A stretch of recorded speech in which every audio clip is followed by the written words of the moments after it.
Oke, cek, halo semuanya, selamat datang di channel Setika Sport. Di sini saya akan review Formula E, papan Formula E Sanya Ipri yang baru dilaksanakan siang tadi pada tanggal 20 Juni 2026 di Haitang Bay Circuit. Oke. Nah, saya akan ngomong dulu soal layout circuitnya bagi fans-fans Formula E yang baru. Kenapa titik lokasi finish line dan starting line-nya itu beda? Itu murni kan, ini kalau saya lihat ini murni karena lurusannya itu tidak terlalu panjang untuk nampung start itu jadikan starting line untuk start and finish straight, sehingga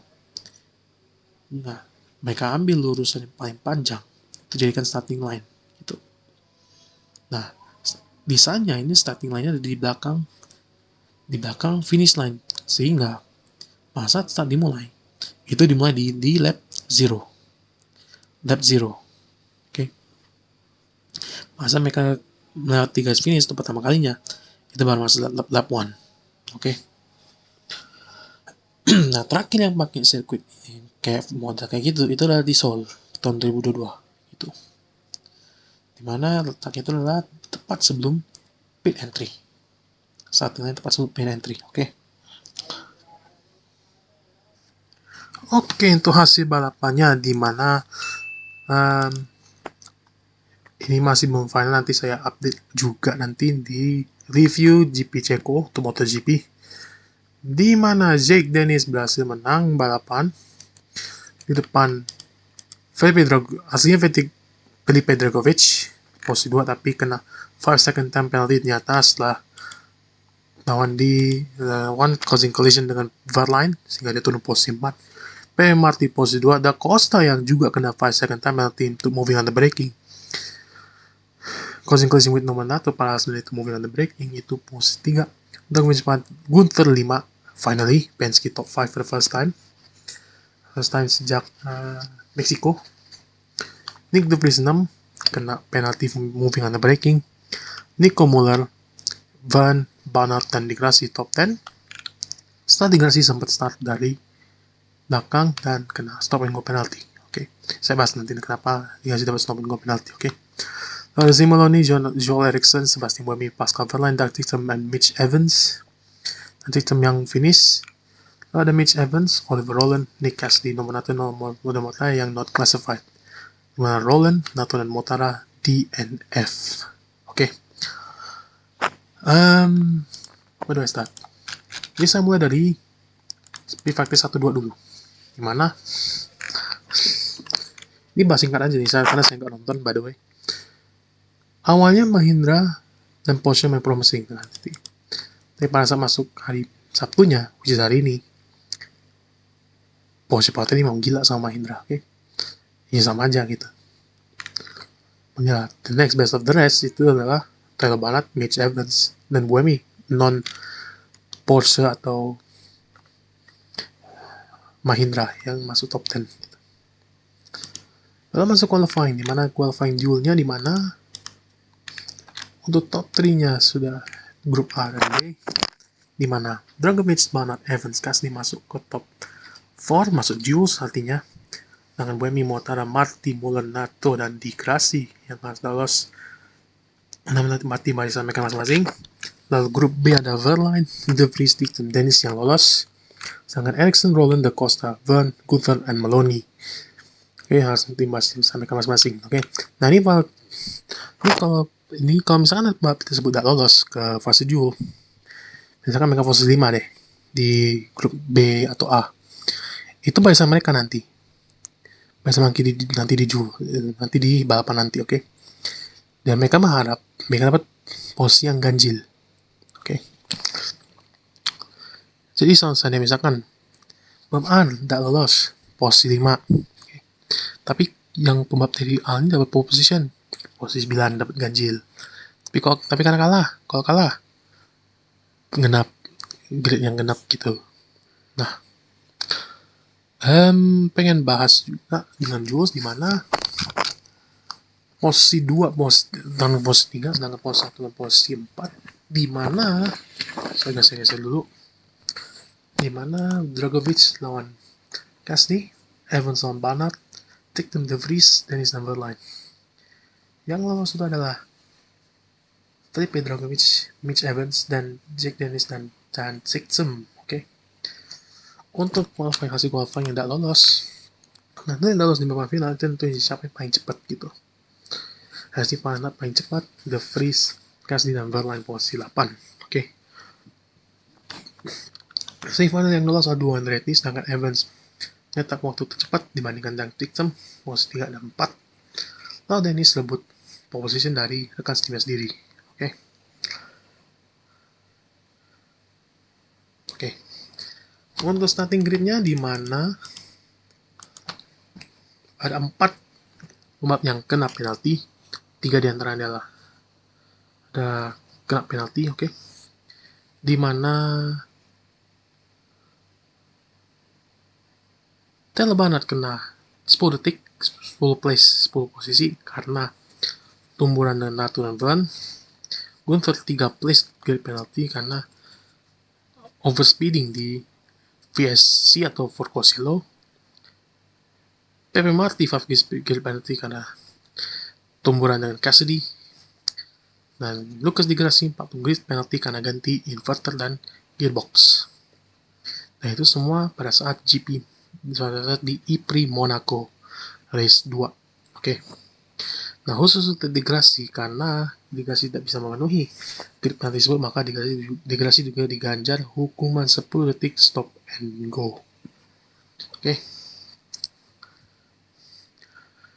Jadi main kejam aturan grid penalti Formula E di sini dibandingkan F1 gitu. Masuk ke balapannya. Balapan sebenarnya berjalan normal. I have to say.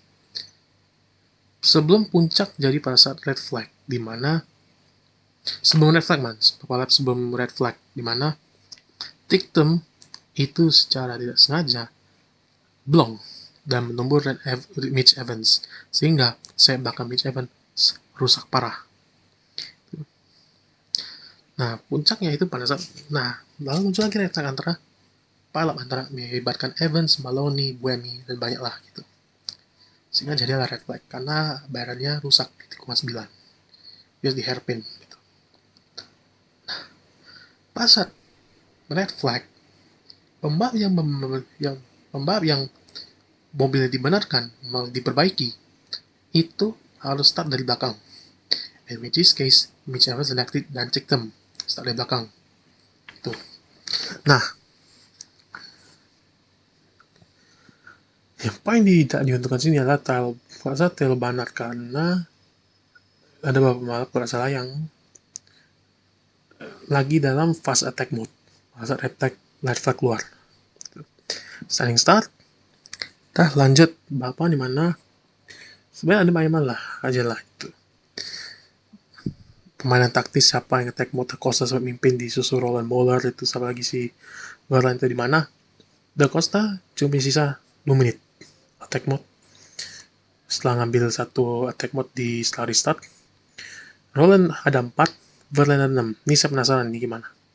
Tapi plot twistnya Verline dan Da Costa dapat 5 second time penalty dengan kasus yang beda. Roland itu awalnya diunggulkan juga, tapi sayang mereka bertiga juga ambil tag mode-nya di awal, sehingga mereka perlahan melorot di akhir balapan dan sebelum Roland nembok. Oke. Jadi sayang banget karena kalau misalkan Roland bisa menang atau posisi 2 jam bisa mendekat ke Evans di klasemen gitu. Lalu untuk kasus Mortara ini DNF karena kasusnya sama seperti yang dialami sama Nico Hülkenberg di GP Barcelona kemarin, dimana kayak tali emergensinya itu kebuka atau ketarik, sehingga karena debris itu sehingga mobilnya otomatis mati. Nato DNF karena tumburan dari ombak kamera ditumbuh sama Verline gitu. Oke. Kasih dia juga sempat 10 detik stop and go. Tidak tahu alasannya kenapa. Saya lupa. Saya belum tahu. Nanti saya cari lagi. Oke. Ya, dan juga ada proses penalti dan sistem diganjal 10 detik penalti karena tumburan sama Evans sebelum red flag, dan Pepe Dragovic diganjar hukum 5 detik penalti karena tumburan sama Verlaine di awal balapan. Jadi saya lupa di mana, nanti saya cek lagi lah gitu. Oke, itu dia balapannya. Untuk klasemennya, di mana Mitch Evans masih mimpin klasemen dengan 128, top 4 tidak berubah, 4 besar tidak berubah, meskipun dan posisi klasemen. Da Costa yang merangkak naik posisi 5, stay di posisi 5, disusul Jack Dennis, Nico nomor 7, Nikasi 8, Buemi Marti top 10, Storm Resolve on the rookie, Ananik de Vries, Dragovic, Eriksson, Ticktum, Barnard, Gunther, Van Nato, Tigrasin, Memoloni. Oke. Untuk timnya sendiri, di mana Jaguar masih mimpin klasemen dengan sisi 33 poin dari Porsche dengan 190 poin. Di Jaguar 223, Porsche 190, disusul Mahindra dengan 155 poin, Andretti 138, Nissan dengan posisi 5 120, disusul Envision 6, Citroen, Cupra Kiro, GS Penske, dan Lola Yamaha Apt. Oke. Dan untuk klasemen manufacturers ini, kita akan lihat Porsche mimpin memperlebar jarak klasemennya berkat kemenangan Dennis, disusul dengan Jaguar, Stellantis naik di atas Mahindra, ada Nissan dan Lola. Oke, sekian dulu untuk review Sanya e-Pri ini. Oke, nanti kalau misalkan ada update lagi bakal saya bahas, bakal saya beritahu nanti di review MotoGP di GP Ceko. Oke. Dan untuk next session nanti sebelum kita tutup, next kita akan stay di China, di mana kita akan lakoni double header di Shanghai International Circuit. Oke. Sekian dulu untuk video kali ini. Thank you banget nonton. Jangan lupa like, share video ini. Yang belum subscribe silahkan di subscribe. Jangan lupa juga klik video lainnya. Oke. I'll see you next video and see ya.